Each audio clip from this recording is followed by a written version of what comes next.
Hello, welcome to Progressive Soup. My name is David Stevenson. I'll be today's host. And with me I have Susan Backman and Cassandra D'Amato. And we spent our first show talking about the touchy subject, no pun intended, of molestation. In light of what happened at Penn State recently and the case of Jerry Sandusky and some kids coming forward, some adults coming forward, and telling about their bad experiences with this with the assistant coach and how apparently how the right on up to the head coach of Penn State, Joe Paterno, rather than put a dark stain on the program, covered it up for decades. And as we know, that came back to haunt Coach Paterno, in that he, after having covered it up for decades, was fired, and rightfully so, I think. Cassandra, start us off. Tell us your story. I'll start off with saying that the whole Penn State story really hit me as a survivor and as a victim in the past.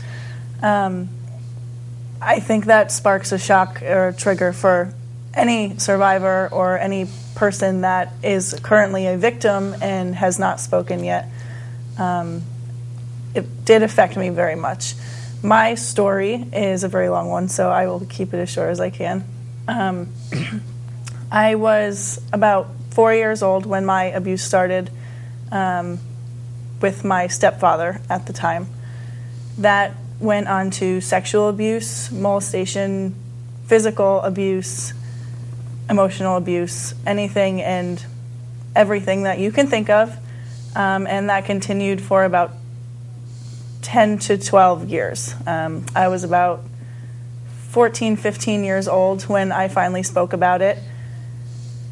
And since then, when I did speak about it, I kind of threw it under the covers. It did go through the whole process. Mm-hmm.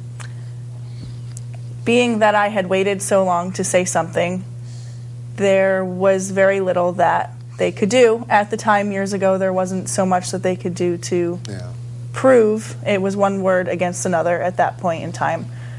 So we left, and we were out of the house. My mom packed us up, and she did the right thing. And from there on out, I went to counseling.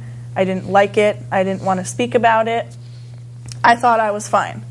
So for years and years, I fought for myself and kind of just put it under the blanket and acted like it didn't exist and thought that I would be fine, not realizing that there were so many parts of my life that it was still affecting, and I had not known that that was the trigger to why I had the issues that I had and why I do some of the things that I do and act the way that I act in certain instances. So one day I woke up and I decided to try group, and it has been nothing but uphill from there, and it's great. A lot of people look at a situation like that, and the first thing that comes to their mind, and I don't think it's fair, but the first thing that comes to their mind is, where was Mom when this was happening? Mm-hmm. And I know from talking to other people that have been through that kind of situation that the mother's job is to hold the family unit together. Mm-hmm. And sometimes Mom tolerates a lot of stuff for abuse toward herself, abuse toward her kids, because Mom is afraid that what happens if the family blows up? Will it be worse? Well, things get worse rather than better. Right. So it's everything in life. Thanks to our dear friend Sigmund Freud, who pretty much blame Mom for everything. Mm-hmm. Anything goes wrong in life, blame it on Mom. That society tends to blame a lot of things, puts a burden of a lot of behaviors by men on women. Right. Women are the ones that are responsible for causing it to happen, which is obviously totally ridiculous. But that was Sigmund Freud, and he was just a cokehead anyway. So what did he know? Right. Yeah, I definitely don't think that the question of where is Mom is very appropriate for the Especially situation. My mom was out working her ass off while I was home being abused, and I was a very good pretender that I was great. When when you're going through something like that and you really don't want people to know it, in my case, I was scared to show it.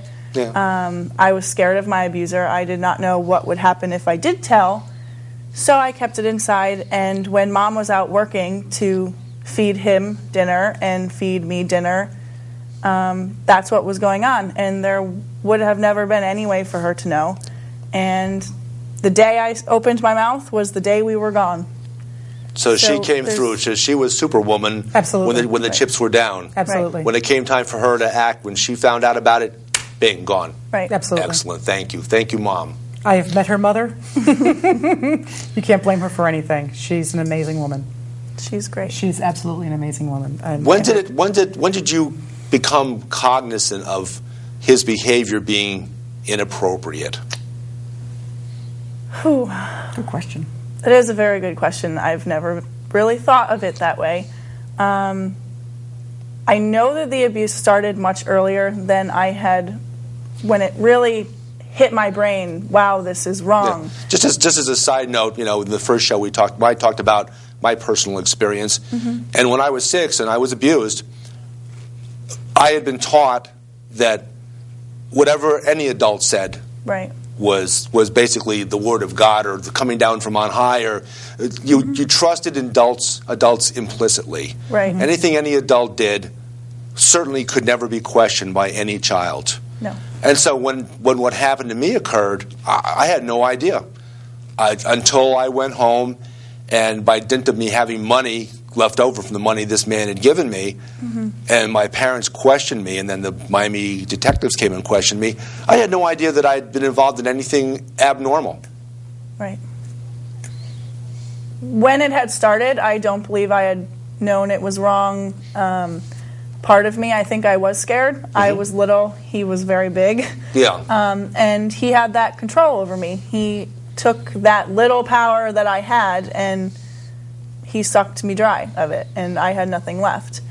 And then there was one instance where in my mind, while everything was happening, it just came to my head, this is wrong, this shouldn't be happening. And from there on out, I continued to hold it in and let it happen for years. And I was never threatened not say anything.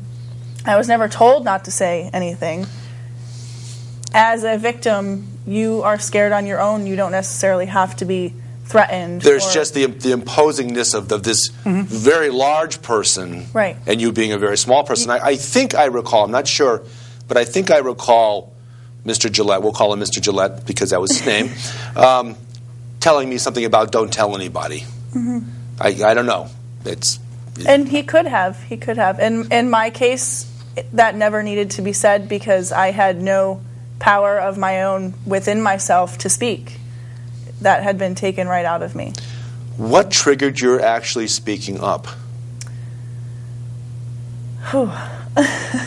I had actually been in my first relationship in middle school. Yeah. And that's when I really started seeing that my abuse affected me.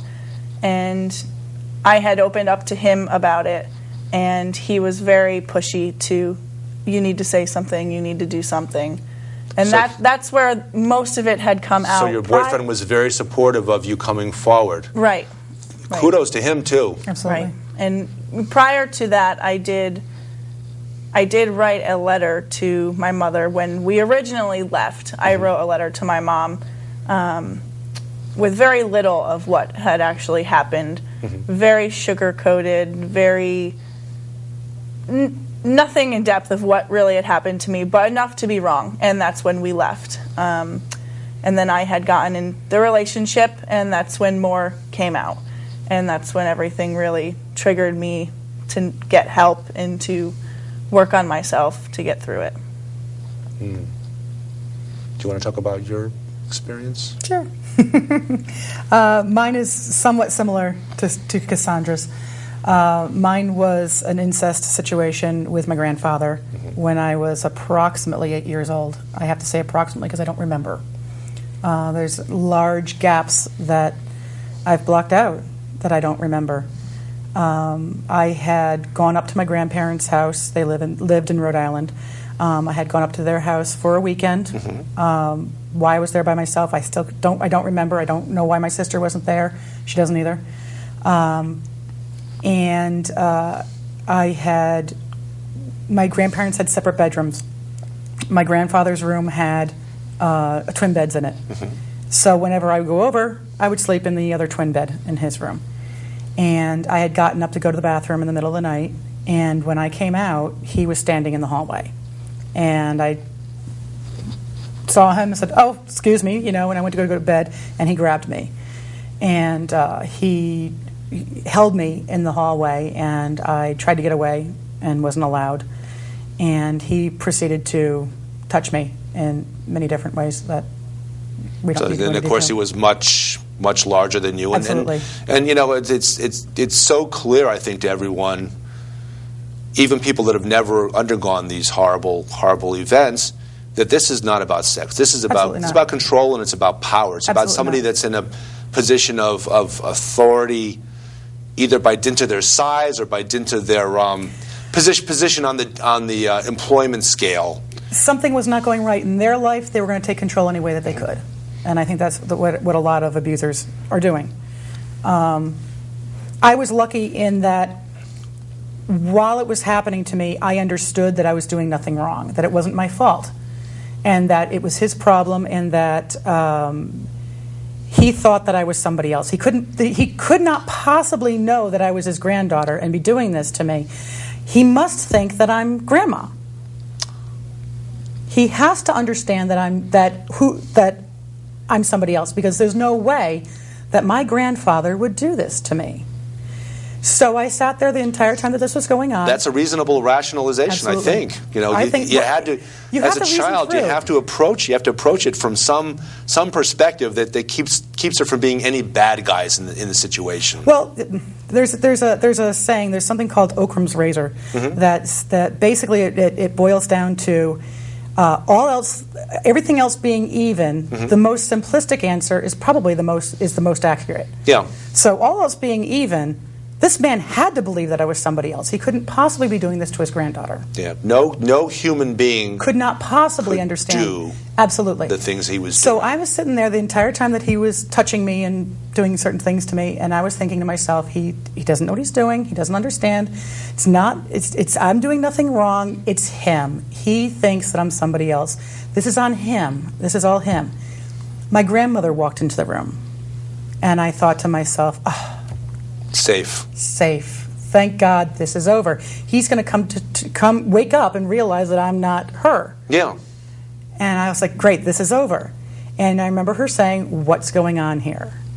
And my grandfather said, everything is fine. Turn around and walk out. And she said, everything is fine? He says, yes, everything is fine.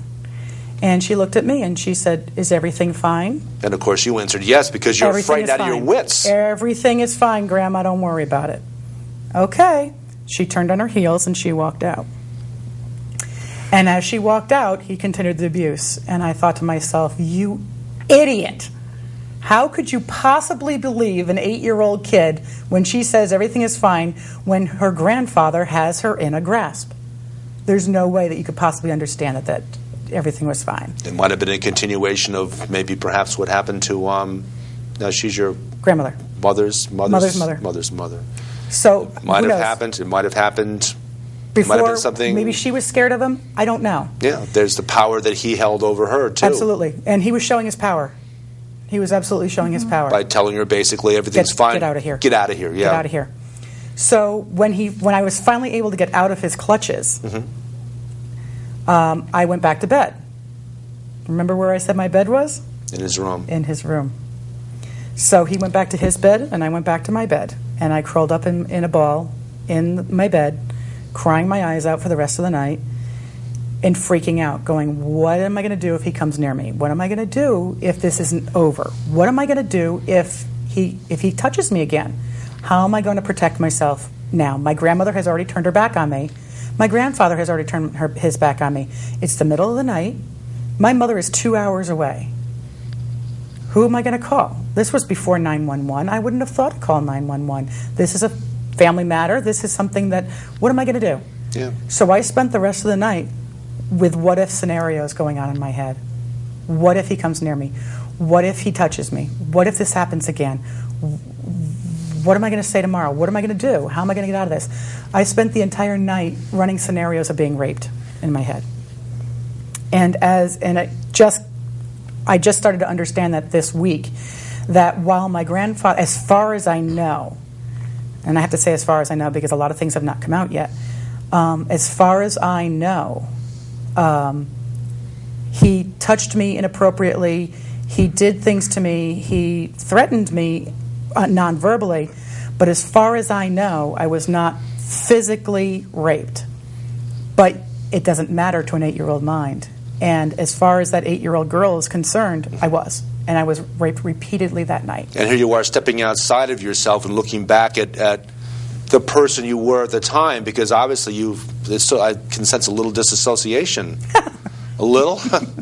Trying not to. Here's where maybe I feel like I didn't have it nearly as horrible experiences as both of you have had, because it was a one-time situation. No. It was somebody that wasn't related to me. I never saw that person again in my life.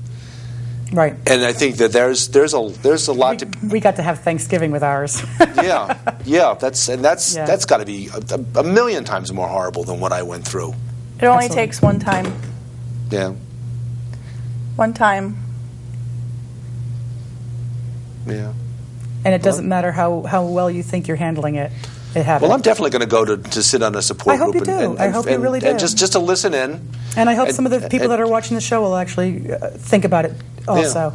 Yeah. It's a great avenue. So you say statistically 1 person out of 4, 1 woman out of 4, and 1 man out of 6. Now, this is the interesting part. If you stop and think about it, 1 out of 4 women, 1 out of 6 men. Yeah. Okay? Average that out. That's 1 in 5 people. 1 in 5 people, yeah. Okay? That come forward. Mm-hmm. That come forward. How many people have not come forward? I was not in the statistic for 30 years. Think about that. If you add in the people that are not coming forward, let's be on the safe side, and we'll say just out of the 1 in 5, there's 1 extra person that does not come forward. Okay? That changes the statistic from 1 in 5 to 2 in 6. Correct? Mm-hmm. And as far as I can remember from my elementary math, that's 1 in 3 people. Yeah. And you stop and you think of the 12 people closest to you. 4 of them, statistically speaking, have had some sort of sexual abuse. Well, I know, because I've had conversations with other family members of mine, and there are other people in my family that were abused by a neighbor. Right. And it hangs. Well, one of my family members has since passed away, but the one that's still alive, it hangs over that family member like an anvil. Like Absolutely. An anvil hangs over a person's head. And you don't want it to. You don't want it to. You want to be able to move on with your life, and you want to be able to say, this is something that happened to me in my past, and this is how I've learned from it. And that's what the hope of group and therapy is that you'll get beyond it. And along the way make a lot of new, if not new family members, in the sense of people becoming part of your close allies, making new friends of people that understand what you've been through. Absolutely. Because they've been there. Right. Are there support groups for people who are the perpetrators? Yeah, it's called jail. Hopefully. But within the confines of jail, do you know what happens to people that are caught? What happened to Mr. Gillette? I could care less. back 52 years ago. Absolutely. What would happen to somebody now? What might happen to Jerry Sandusky? I have no idea. Oh, hopefully he'll be put into general population, and that problem will be over in about 10 minutes. They'll take care of him. Oh my goodness! Vindictiveness comes out in people that have been abused. I'll go see him. We could pay him a visit. I see nothing wrong with that. Okay. Well, prison has its own way of weeding out. Absolutely. And we've all heard stories about people that have gone to prison, and as soon as the population finds out that they're there for any of a certain limited particular crimes, that they get their comeuppance. Mm-hmm. Karma? Something Karma. about payback being a bitch, and we can say bitch on television. I know that because I had a friend on, Rich Frascone, who was on, and talking about some other issues, and Rich. And the funny thing was, my good friend Rich, he's coming back on the show in a couple of weeks. He's got a salty mouth, and I know he's got a salty mouth. That's a nice way of putting it. So we started off the show, and knowing that probably during this show he probably would let slip with a few choice words. Hopefully not any of those. Apparently there are only 7 words that are not. What are they? Not. You're gonna have to ask George Carlin that if you can find them. Absolutely. If you can find them, the 7. I think they've changed ever since she's done that. Yeah.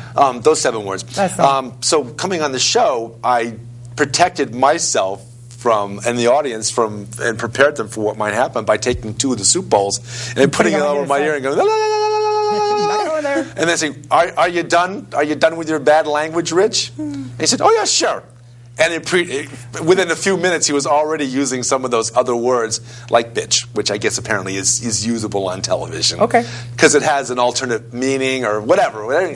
But so, what is there hope for perpetrators? Is there any salvation? No. They don't know that they did anything wrong. And you can't get salvation, you can't get help, you can't move on if you don't realize that you've done something wrong. I will absolutely tell you that'll agree with you, do that on 100%, that if you don't recognize the behavior that you're guilty of as being bad behavior, of course not. You'll make excuses for it. You'll say, it's not me, it's society. I'm right and society is wrong. The rest of you all are wrong. And I'm right. I understand. Hey, they did it back in Greece. Well, or my father did it to me. Yeah, and it doesn't make it right. No, it absolutely does not. But until they understand that they've done something wrong, there's absolutely no hope for them, in my opinion. Let's take it back onto the bright side, and I won't use the word cure because obviously it's like a drug addiction. You're never really cured. When something bad happens in your life, whether it's self-inflicted or whether someone else inflicts it upon you, it's always part of your essence. It's always part of who you are. But what steps are there beyond sitting with a group of people and discussing it and learning about other people's experiences? What are there? Why does it help? Are there 7 steps like in Alcoholics Anonymous? Or is there a path, a structured path that you take to go beyond? No, I'm not going to use the word cured because you're obviously never cured. But is there a structured path, or is it a completely freelance kind of path to feeling better about the world around you? Where are you on that path? I personally think that it's different for every individual, given their situation and what they've been through, because every story is always different. For me, I used to write. I wrote in a journal. I painted a lot. I was very into the art, being creative. That's how I would let it out. I would listen to angry music and scream. There's many different things that people do to let that anger that's within us out. But really, once you start dealing with it and accepting it, is when things really start to look up for you, I think. Me talking about it and letting all of the details out in my story and sharing that with other people, hoping that one person could be convinced or be benefited to come up and let their story out and become a survivor themselves and heal is great. It's a good feeling. And my abuse is something that's always going to be part of me, but it's made me that much stronger. What do they say? Whatever doesn't kill you makes you stronger. Absolutely. Yes. So here we are, all 3 of us, survivors that were not killed, thankfully.